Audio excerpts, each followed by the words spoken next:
ঈদে কিন্তু কারো ছবি চলে না আপু, এত সুপার সুপার হিট ছবি প্রডিউসার টাকাই পায় নাই, ঠিক আছে।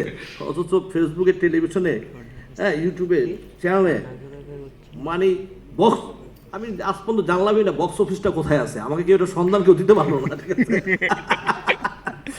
এখানে বক্স অফিসে নাকি 100 কোটি, 80 কোটি, 90 কোটি, হ্যাঁ, লাস্টে আদনান নিজেই কয় আমার প্রিয় তোমার 2 কোটি টাকার মতো আমার প্রফিট এসছে, এটাই সত্য। হ্যাঁ, অর্থাৎ বেদের মেয়ে জোষ্ঠারে তারা ফেল বানা হারাইছে, ঠিক আছে। মানে এগুলা বলে, ঠিক আছে, যাক, এটা তো হয়।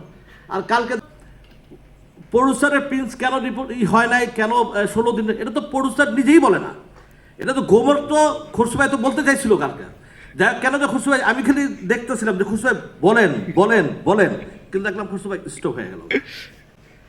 এই প্রডিউসারকে এই ছবি শুটিং করতে কে বাধা দিছে, ইন্ডিয়া থেকে ফোন করছে যে খবরদার এই ছবিটা, যারা ইন্ডিয়ার যারা এটাকে নিয়ে হেল্প করছে, এর ভিতরে আমার একটা ছোট ভাই আছে, নাম হলো বাবাই। এই বাবাই কিন্তু এই পিঙ্ক ছবিটা নিয়ে কিন্তু করছে। সেখানে বাংলাদেশের একজন প্রডিউসার এইবার ঈদেও তার ছবি রিলিজ হয়েছে, গত ঈদেও তার ছবি, তারাই ফোন করে বলছে যে ছবিটা শুটিং যাতে না হয়। এটা প্রডিউসার জানে এবং প্রডিউসার খুব ভালো করে জানে, বাট প্রডিউসার নাম কেন বলে না আমি জানি না, বাট আমি থাকলে এতদিনে 14 গোষ্ঠী এক করে দিতাম, ঠিক আছে। কারণ তার তো অনেক ক্ষতি হয়েছে, এবং তার টাকাটা কত কি এটা তো আমি জানি না, কারণ তার মায়া থাকলে অবশ্যই সে বলতো যে এই প্রডিউসার আমাকে এখানে ফোন দিয়ে করছে, এটা বলছে।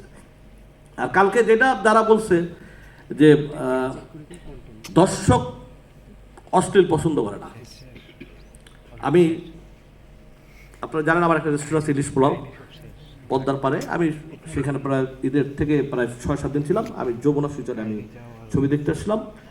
একজন, তার বয়স হবে সম্ভবত 65 বা 67 এই ধরনের।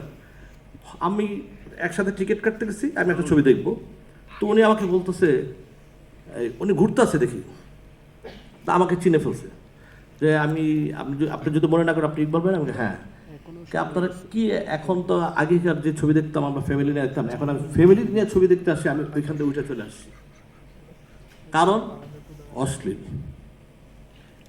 বাজে মুখ দিয়ে কথা, বাজে কথাগুলো, এগুলো খুব, এই অশ্লীলের জন্য কিন্তু আজকে আমাদের সিনেমা পুরো ধ্বংস। আজকে সিনেমা প্রডিউসাররা ছবি রিলিজ দিয়ে কোনোদিন টেনশন কোনোদিন আগে করে নাই, এত হল ছিল, এই হলগুলো ধ্বংস হয়েছে শুধুমাত্র একমাত্র অশ্লীলের কারণে, হলগুলো বন্ধ হয়েছে একমাত্র অশ্লীলের কারণে। আর সেই অশ্লীলতা আবার ফিরে আসতেছে, ভাষা কি কথা, লজ্জা লাগে।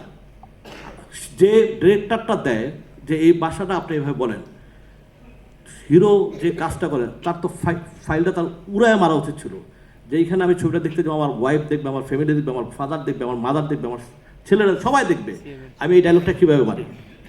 এই যে নোংরাটা আবার মনে হয় করছে ভাই, আমাদের আবার মনে হয় এক হইতে হবে, হ্যাঁ, কারণ এই আলম ভাই বলি, ঠিক আছে, এই অশ্লীল কিন্তু আবার একটা সময় আমাদের ইন্ডাস্ট্রি ধ্বংস করছে, এখন যাওয়ার টুকটাকভাবে একটু আগে বাড়তেছি, আবার কিন্তু আমরা পিছিয়ে চলে যাব, এই অস্ট্রেলিয়া কিন্তু আমরা আবার পিছিয়ে চলে যাবো, এই অস্ট্রেলিয়া কিন্তু বন্ধ। এরা আজব একটা চিজ আমি মনে করি, এরা মনে করে যে নকলের তোস্তা যারা, এরা বলে বাংলাদেশের সুপারস্টার ডাইরেক্টর।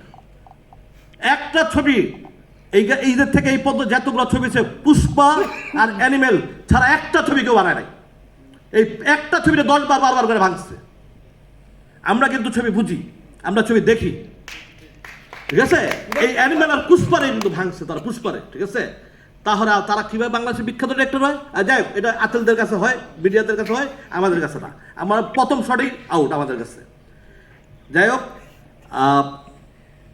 আমি একটু বেশি কথা বলে বলতেছি মনে হয়, এই আতর বিবলাইন নিয়ে আমি 2টা কথা বলি।